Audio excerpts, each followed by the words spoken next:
pictures of Abu Ghraib became yet another powerful recruiting tool. The insurgents had the support of a local population who viewed them as a legitimate resistance in the wake of a brutal occupation.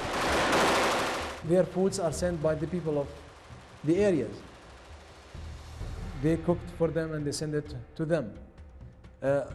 When they are wanted, or sometime, let me say it, when the Americans attack for an operation to capture or to get any wanted people from the area, all the houses are open for that people, running from the house to other, and they are protecting them. If you had a foreign military, regardless of where you're from or where you live, that's occupying your streets and killing your people, your children on their way to school, and raiding your mosques and or your churches and apprehending your priests for no reason, and if you start hearing of all the torture and all the raping and all of these things, I think that any country would stand up in arms and fight that. And the fighting was spreading. The insurgency had extended its tentacles through most of Iraq. US forces were mounting one military operation after another to crush it, in vain. Places like Baghdad, Ramadi, and Mosul were slowly turning into urban battlefields, their streets and alleys marred in blood and destruction. I don't know how we survived through that. Maybe by chance. Whenever anyone leave his home to work or to any reason, he don't know whether he will be back or not. Some people refuse to send their children to schools and colleges. We kept on sitting caged in our houses. There is no electricity. Can you imagine such a life? But in May 2004, George Bush insisted Iraq was becoming a better place. A year after announcing mission accomplished, he declared that the situation was improving. There are no longer torture chambers or rape rooms or mass graves in Iraq. As a result, a friend of terror has been removed and now sits in a jail. The president was determined to go ahead with plans to formally end the occupation. An interim constitution had been approved and an interim government was appointed, with Ghazi al-Yawar as Sunni as president and Iyad Allawi as secular Shia as prime minister. I never was a government employee, not even at all in my life. A doctor and politician, and that's all. Of course, it was scary. It was frightening, and here we were in the middle of a jungle, no institutions, no government, nothing at all. Armies, foreign armies in the land, terrorism, and almost a fractured society. And here I am in the in the middle with nothing, even no money. I was his national security advisor. We went into to his office. Said, Abu Allawi, do we have army? I said, no. Do we have police? Do you have any Iraqi security forces in place? In May 2004, we had only one battalion in the whole of Iraq. That's less than 500 soldiers. Sincerely, L. Paul Bremer, ex-administrator of the Coalition Provisional Authority. Nevertheless, on June 28, 2004, 2 days ahead of schedule, Iraq became a sovereign state, at least in name. The same day, Paul Bremer left his post through the back door. So one of the things we had to do that last week was make preparations to leave early without anybody knowing about it. Bremer came to see me. And he said, then of course the schedule was 1st of July. He said, do you think the terrorists will try to spoil and sabotage the 1st of July. I said this is something we should keep in mind. Early departure depended on not having a major military insurgent terrorist attack against us, because we didn't want to be seen to be leaving early as if we were driven out early. But his departure didn't end the occupation. Power remained in the hands of the Americans.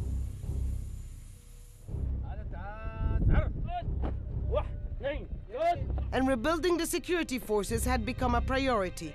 Iraqis had to be seen to be taking the lead on security matters, and by putting Iraqis at the front, US losses would be minimized. But with few weapons and little protection, many just didn't have the will to fight. And few wanted to be pointing guns alongside the occupation forces against fellow Iraqis. They're seen as collaborators in a foreign military occupation. So again, you go back to this problem that however benign the occupiers think they're going to be, anybody who works with them is seen as somehow condoning their foreignness and the imbalance of power between the foreigner and the local.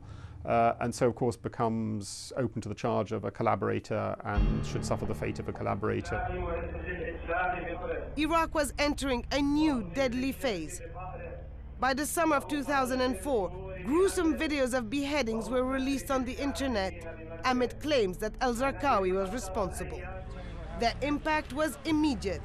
Civilian contractors, aid workers, journalists fled Iraq en masse. Reconstruction came to a halt. The resistance had chipped away at yet another pillar of the American plan for Iraq. The country was steeped in fear.